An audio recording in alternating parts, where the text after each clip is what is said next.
Welcome back to Paradise, Louisiana. And Gary, as I mentioned at the top of the show, I finally got to make what I'm hoping is going to be my last frigid fishing trip. The last 4 trips I've made, we have been bundled up, freezing hands, dealing with cold, wet, rainy, windy weather, and hopefully most of that is gone. Even though we still got a chance of it coming back, made a trip down to the chef, Captain Mike Gallo, a familiar captain, also Captain Bubby Lamey, who works a lot with Captain Mike, and got into some more redfish. Trout was still not on the menu.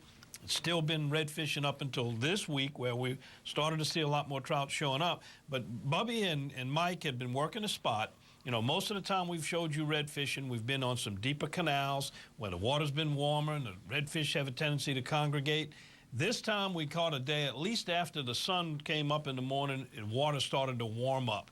And what happened there was the fish had moved out of a deeper canal, which was maybe 300 yards from a big shallow pond. And when I say shallow, it was probably 12 or 14 inches of water was all we had. And what we did was the same thing they had been doing for a couple of days, locating the fish by fish clouds. You know what fish clouds are. When the fish scoot out, when they see the boat coming, you see the mud clouds in the water. Once we saw that, dropped the power pole and never made another move. From then on, it was game on, probably put 25 or 30 nice, good-sized, slot-sized redfish into the boat and release the rest. That's the best way to do it, but, you know, the redfish is still, but what did Mike say about speckled trout?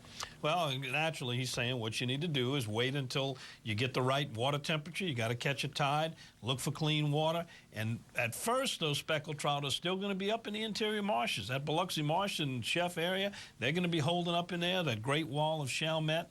That's going to be another place. Those will be the first places to turn on. And then, of course, as we get a little bit closer towards summertime, speckled trout are going to start moving out, and you start catching them along the coast. So you're not really taking a big gamble if you hit a speckled trout. You know you can count on those redfish. Redfish, and they've saved us, really, for the whole winter.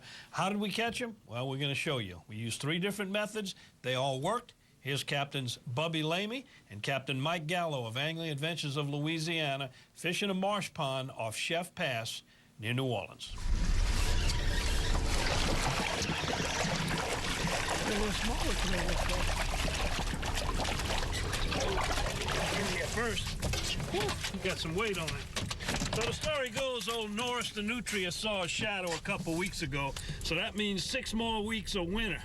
That doesn't mean you can't catch fish, just means you might be a little on the chilly side doing it. Typically, you're looking for deep water, but we've been fishing this pond quite a bit, and it's pretty shallow. So when we come in, we're trying to locate them in this pond, and we're looking for dust clouds.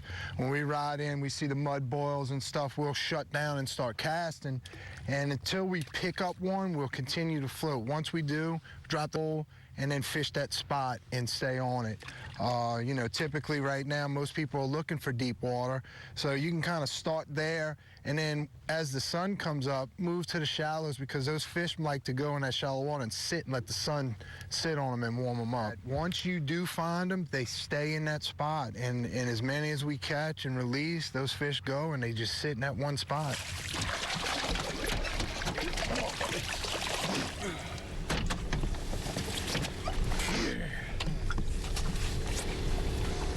We're definitely in some very shallow water, but it does seem they're down on the bottom.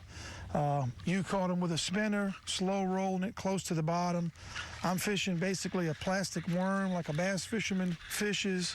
I have a Dudley rigged weedless plastic worm on it, and we threw a popping cork with the depth set right close to the bottom, and all 3 techniques worked.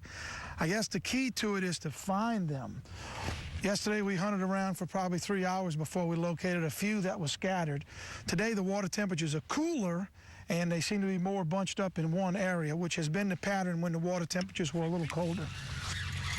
Oh, I don't see a whole lot on the boat. Have you seen any other boats? No, honestly, for the past 3 weeks, it's probably 3. Well, what we've noticed is when the sun stays out, we get those warmer days, these fish scatter. And as we get a cold front come through to drop at night, what happens, these fish end up coming back into this pond, and then we're able to catch them. But once it gets warm and they run away, now we're going to other places looking for fish. Look at the spots on here. Oh, he's got a bunch of spots. I got your back.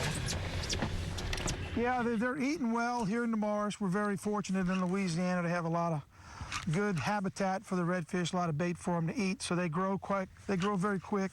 They grow to good size. These are what I call 2-year-old fish in the 21 to 24 inch range.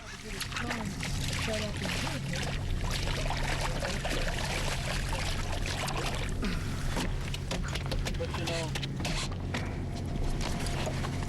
Our own the guy working Louisiana marsh donkeys. Going in.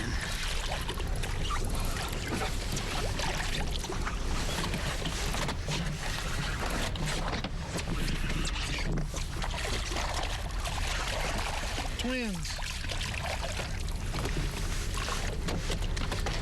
If it's speckled trout you're after, you might have to wait a little while. But until then, whether winter lasts 6 days or 6 more weeks, there's plenty of redfish. Right, we're expecting some warmer days, and if the water temperatures get into the 50s, then you should be able to catch some speckled trout, and hopefully they're very hungry from being kind of on lockdown for quite a while. Is this red trifecta? I guess so. Oh, the sunshine's got these redfish all fired up.